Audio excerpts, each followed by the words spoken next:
So today, we're going to talk about something kind of wild. It's the story of a single piece of software, told through its own version history, that spans an incredible 4 decades.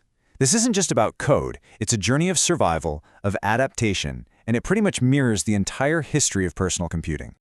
All right, here's how we're going to break it down. We'll start way back in the DOS days, then see how it completely reinvented itself. We'll follow its big move over to Windows, witness one of the longest beta tests you've ever heard of, and then, finally, see what it's up to today. Okay, let's rewind the clock.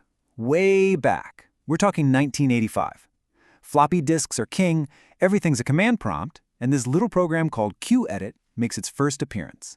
So the very first official version drops in November of '85. And you can see right there it was written in Turbo Pascal.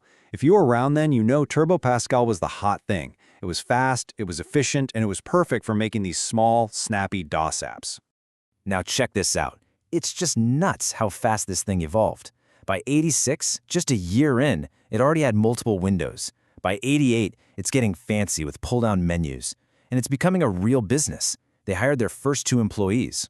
And then, boom, 1990. They rewrite the whole thing from Pascal into C. I mean, that is a massive undertaking, a huge technical jump that basically set the stage for everything that came next. And this little note from 1987 tells you everything you need to know about that era. They're adding all these new features, right? But they proudly announced that the program actually got smaller, down to just 29 kilobytes. Today, that's like the size of a single tiny icon. Back then, efficiency wasn't a feature, man. It was the whole game. So, as we roll into the 90s, the project hits a real crossroads. It was successful, but instead of just making a sequel, they decided to do something much, much bigger. A total reinvention. And you see the split happen right here. The original QEdit has its last hurrah in '94.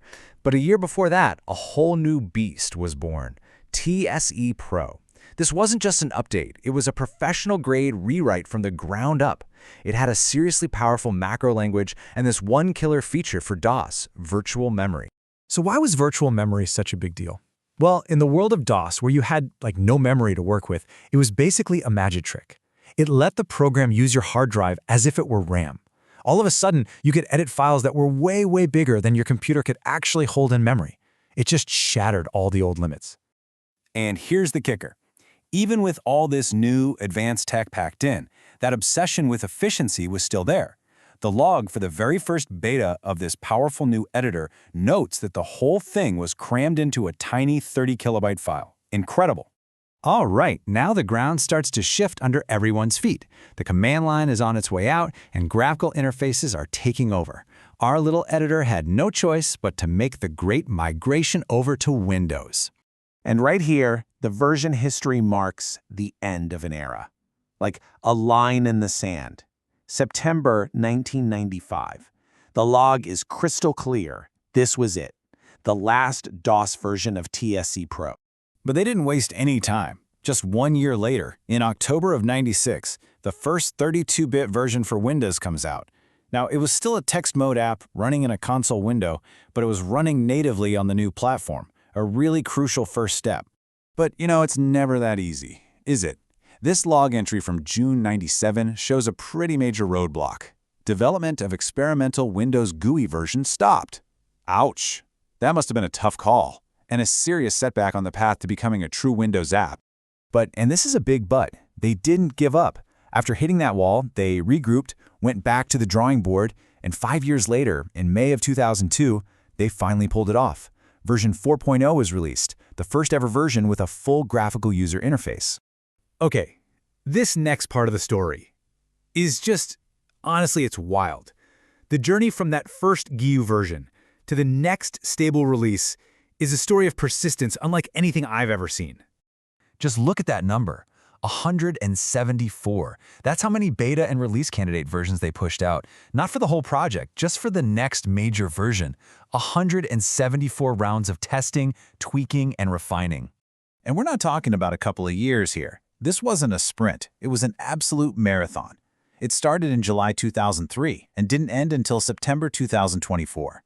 That's 21 years. Over 2 decades of nonstop work on a single release. In a world that's always screaming for the next new thing, this is the complete opposite. It's an incredible testament to pure dedication. So, after a 21-year marathon, what happens next? You'd think they'd take a break, right? Nope, far from it. This is where all that hard work really starts to pay off. And there it is, October 26, 2024. The marathon is finally over. The official, stable version 4.50 is out in the wild, marking the end of that absolutely epic development cycle. And this is why they did it. This is the payoff. All that time spent in beta created this incredibly solid, stable foundation, and the proof is right here. Look at the release cadence, 17 updates in just over a year. The project isn't just limping along, it's alive and kicking, with a faster pace of development than ever. So you go from this tiny 29 kilobyte program running in DOS all the way to a modern GUI application that's still getting constant updates today. It's just an amazing story of dedication. And it really makes you think, in our culture of move fast and break things, what's the real secret to building something that actually truly lasts?